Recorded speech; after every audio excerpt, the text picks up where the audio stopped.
Hello everyone. Today I'm gonna tell you a horror story from Schoolster.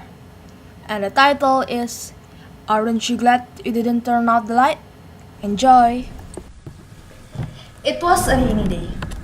She commented the room in the basement of her dorm as soon as she realized she would have to pull an all-nighter in order to prepare for tomorrow's final exam. Her roommate Gina liked to get to bed early, so she packed up everything. She thought she would it and went downstairs to study and study and study some. It was 2 o'clock when she realized that she would left one of the textbooks upstairs on her bed. With a dramatic sigh, she rose and climbed the stairs slowly to her third-floor dorm room. The lights were dim in the long hallway, and the old boards creaked under her weary trip. She reached her room and turned the handle as softly as she could, pushing the door just enough to slip inside, so that the hall lights wouldn't wake her roommate. The room was filled with a strange metallic smell. She frowned a bit, her arms breaking out into chills. There was a strange feeling of malice in the room, as if a malevolent gaze were fixed upon her. It was a mind trick.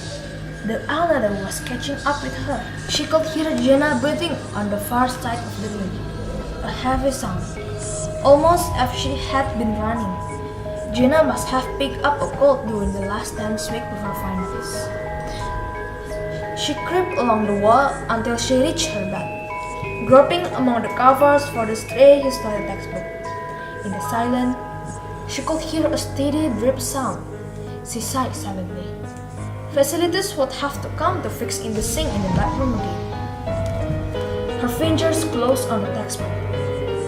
She picked it up softly and withdrew from the room as silently as she could. Relieved to be out of the room, she hurried back downstairs, collapsed into an overstuffed chair, and studied until 6 o'clock. She finally decided that enough was enough. If she slept upstairs now, she could get a couple hours sleep before her 9 o'clock exam. The first of the sun rays were beaming through the windows.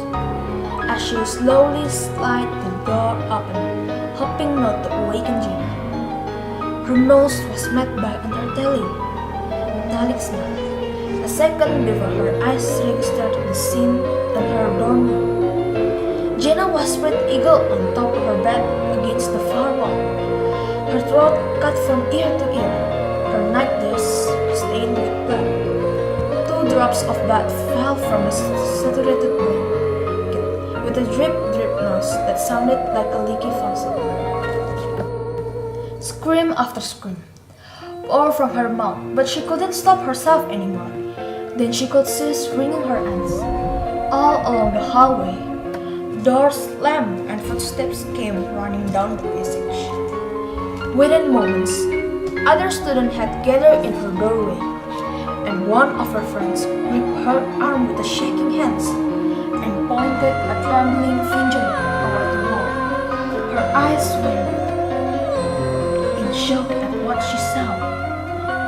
Then she faded into her friend's arm. On the wall above her bed, right in her roommate glanced with the words, "Aren't you glad you didn't turn out the light?"